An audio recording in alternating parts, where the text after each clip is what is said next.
welcome. I'm Dr. Joanne Lasowski, author and journalism educator.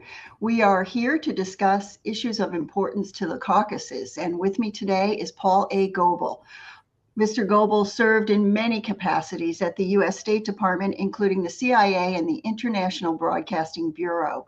His posts include Special Advisor to Soviet Issues for Secretary of State James Baker, and he publishes regularly on his blog, Window on Eurasia. Welcome, Paul. Thank you for having me. Now that the summit is over, how would you evaluate its outcomes? Did it meet, exceed, fall short of expectations? What do you think? Well, it certainly is an amazing step forward. The question it is, however, a statement of intention, of declaration, that the two sides agreed that when the final agreement is put in form, that they will sign it and seek its ratification. That's a major step forward. It's not quite the same thing as saying we're signing the agreement right now. That's the first thing. The second thing is that while this is a big step for Baku and Yerevan, both the commitment to the 1991 borders, the involvement of the United States as the only controlling element, as it were, of the transport corridor across Zengezur and Syunik, or Syunik as the Armenians refer to it, represents a big change because it takes Russia out of the picture, and it calls into question the whole north-south trade between Russia and Armenia in the north and Iran in the south. We simply don't know. We don't have the agreement yet. Supposedly, the full text of the agreement will be made available on Monday next. That's been announced in Yerevan and Moscow, and I think that we will probably see it. What we have already seen, however, is an indication that a lot of people are not happy with this. Some Armenians are not happy because the agreement will call for a change in the Armenian constitution, declaring that the 1991 borders are the permanent final borders of Armenia, and they are to be respected internationally. And second, there are people concerned about the fact that the Syunik territory will have an American presence that might be used to block Armenia's contacts with Iran. In Baku, I think people are celebrating. I think that they see this as a really remarkable achievement. And of course, it puts Azerbaijan in a position to be the dominant player in East-West trade coming out of the Caspian Basin and Central Asia, and of course, China. At the same time, internationally, there are questions. First, there are questions of, will the United States allow China unimpeded access to trade across that border? Clearly, if American firms are in charge, they would have some say as to who goes when, and that could be used against China, and some people are concerned that that might happen. Second, there are clear indications from Iran that Iran is not happy and plans to do something about it. This morning, the senior aide to Ayatollah Khamenei, who is the supreme leader of Iran, said that Iran would never, quote, never tolerate an American-controlled corridor across Syunik Zengezur. What does that mean? Is it talk? Does it presage a Iranian action?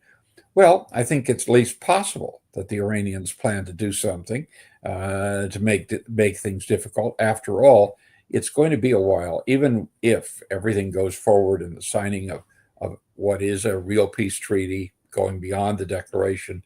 It's going to be a while before that transport corridor of highways and railroads and pipelines is constructed. And during that period, Iran would have plenty of time to cause trouble there if it wants to. And it's also likely that the Russians are also unhappy. Not much has been said at the official level yet. I think mostly to avoid taking away the Russian celebration of getting a summit meeting with Trump, and that it's in Alaska, which from a Russian point of view is a big plus. It's in the territory of the United States, but it's on the territory that once belonged to Russia, and the Russian government is already playing that up. So I don't think they wanted to talk about this issue, which is a negative, at a time when they're celebrating something they see very positively. However, there are a number of commentators in the last 24 hours who made it in Moscow, who made it very clear that Moscow's not happy with this and that Moscow has leverage.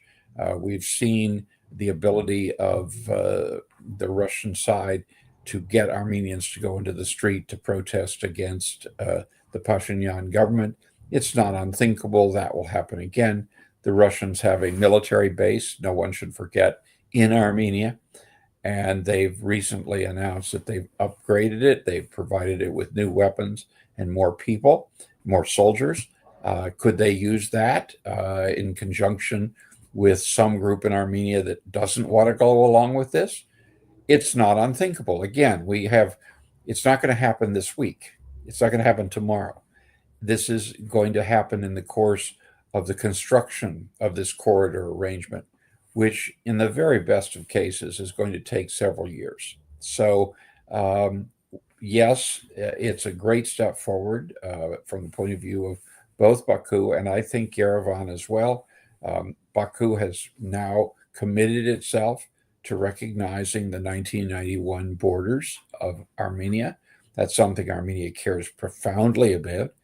It's agreed that any transit arrangements across Sunik Zengezur will remain under Armenian sovereignty.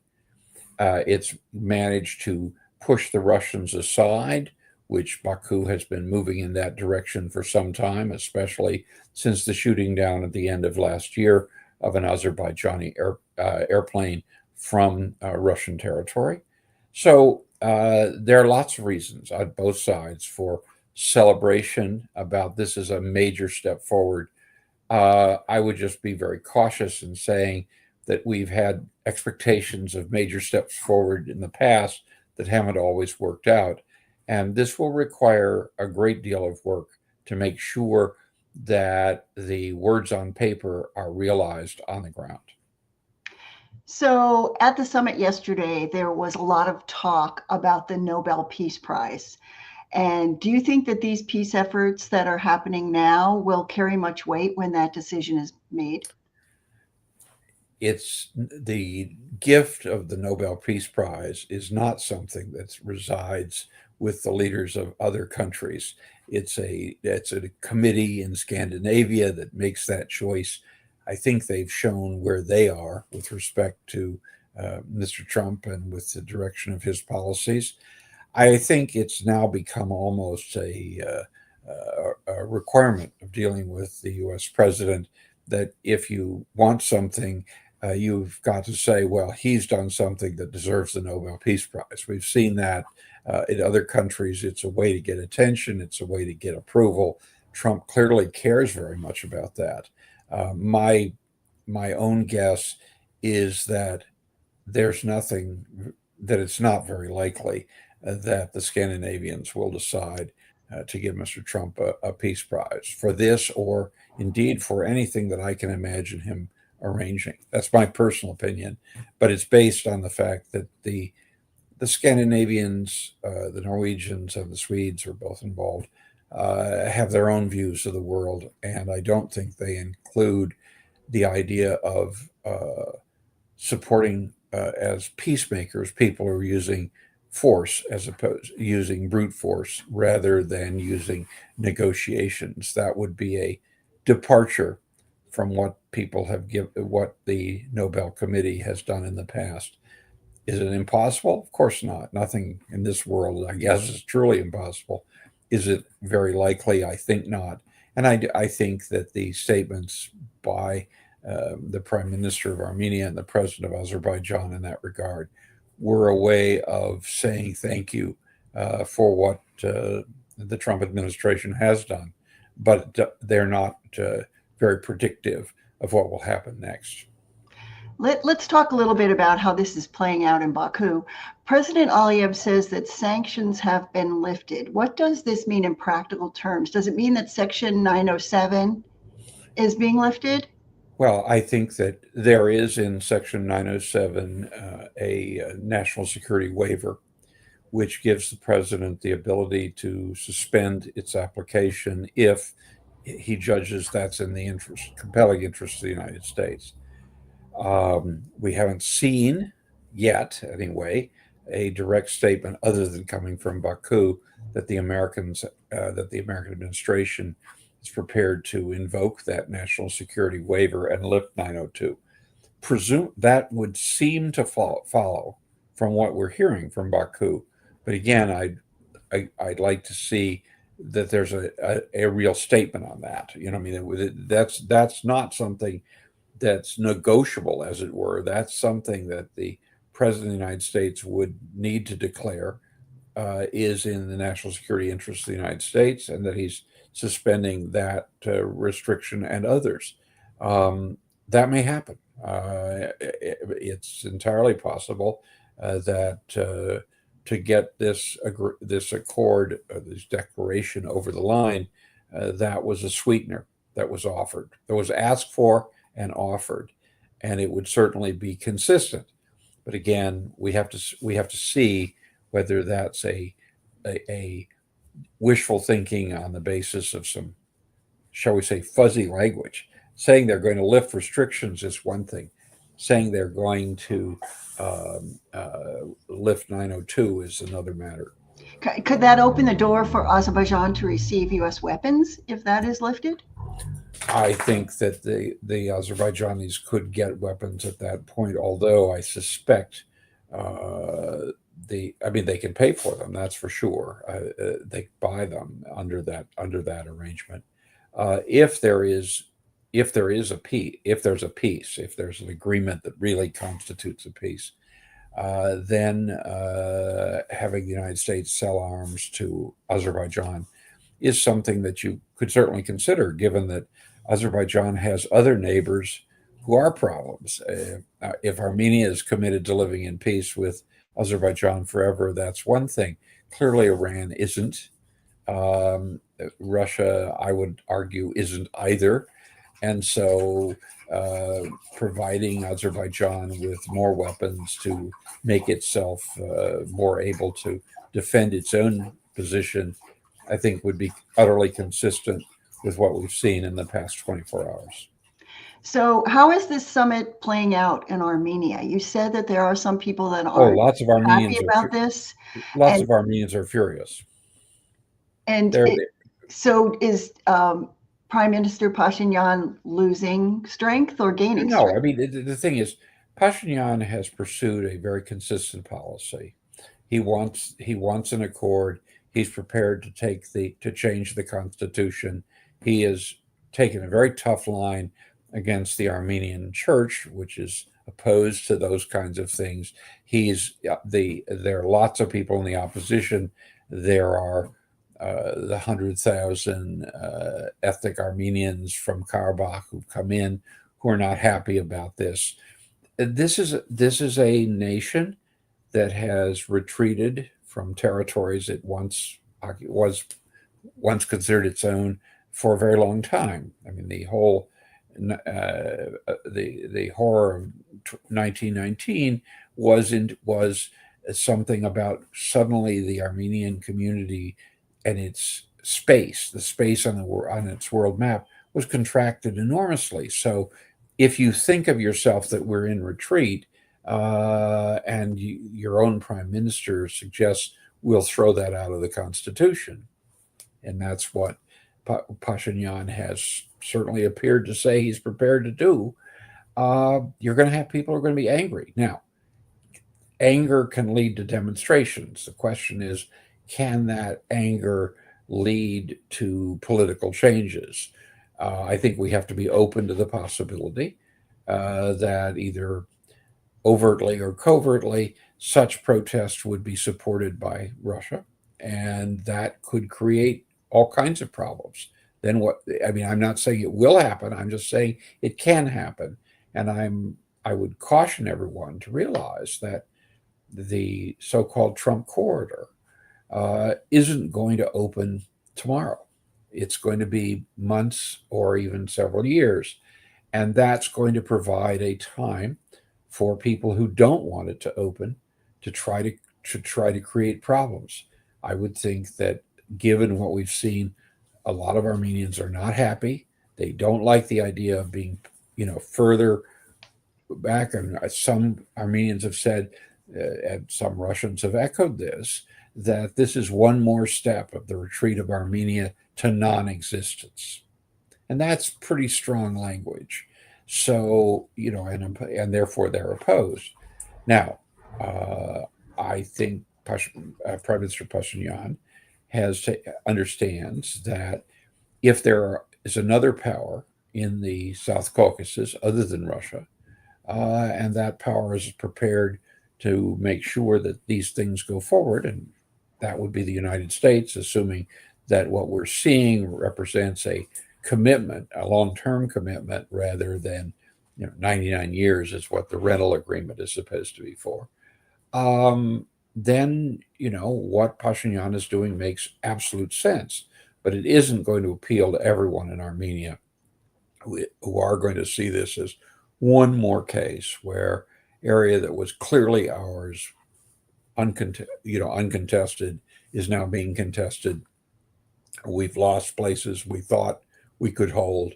Are we setting ourselves up for another place which we believed we could hold? And agreements are agreements, but at some point, countries often violate them. And I think Armenia is, in 2020, when there was the tripartite declaration at the end of the 44-day war, all kinds of people were proclaiming peace in our time. That this was going to solve the situation. I think this is what has just happened is a major advance on that, but I don't think it is creating a new heaven and a new earth, and I think it sets the stage for the possibility of enormous progress, assuming A, that the Americans stay actively involved, B, that both Armenia and Azerbaijan commit themselves to reaching an agreement and making progress, and C, that people from the outside, and this is mostly the Iranians and the Russians, are kept from destabilizing the situation. That's all those things are possible. None of those things are absolutely inevitable. So how do you think that this summit and this agreement is playing out in the European Union? It supposedly dissolved the Minsk group. So how is Europe feeling about this summit? Well, there's been a call to dissolve the Minsk group. We haven't had an OSCE commitment to dissolving the OSCE Minsk group. We can't get ahead of ourselves. I'm pretty sure that the Minsk group will be disbanded. It really had become a dead letter. International organizations tend to last a lot longer than they actually are doing anything. I used to keep above my computer screen in the old days a line that the last meeting of the League of Nations took place in 1946. This kind of thing. So I think that the Minsk group is history.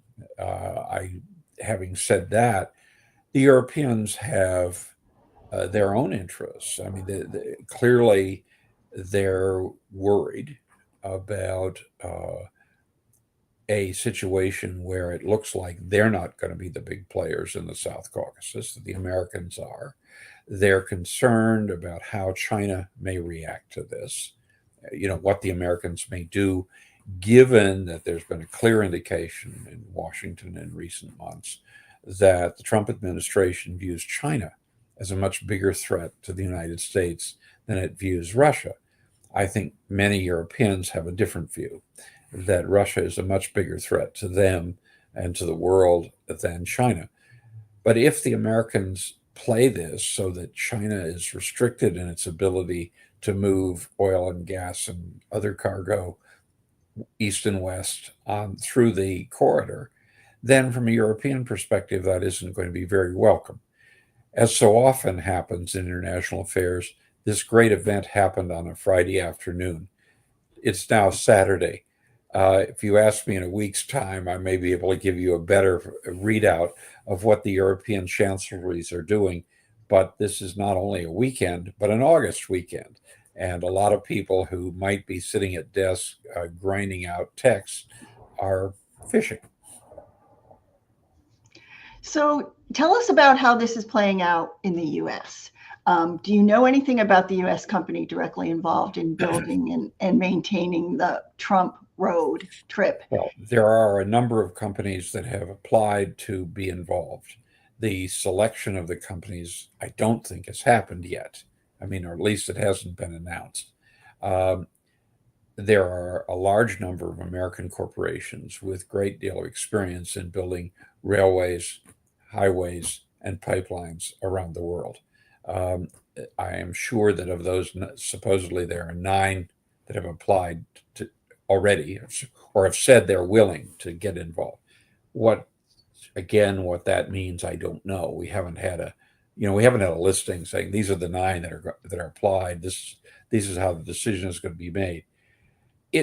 While the distance is not enormous, less than 50 miles, it's still a distance, and topographically, the Zengezur corridor isn't an easy one to build over, especially since I'm quite sure that the Americans will not want it running right along the Arax River, across which is Iran. I think that one of the issues that I expect to see discussions of in the coming weeks is, where do we put the corridor?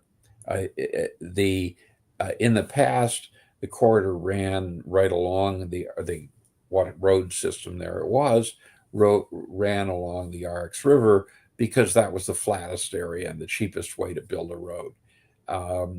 I doubt very much that that's what the Americans will want. I would assume that they'd want it, further north. Well, the further north you go, the more mountainous it becomes, and the more difficult it becomes to construct, and the more money is required.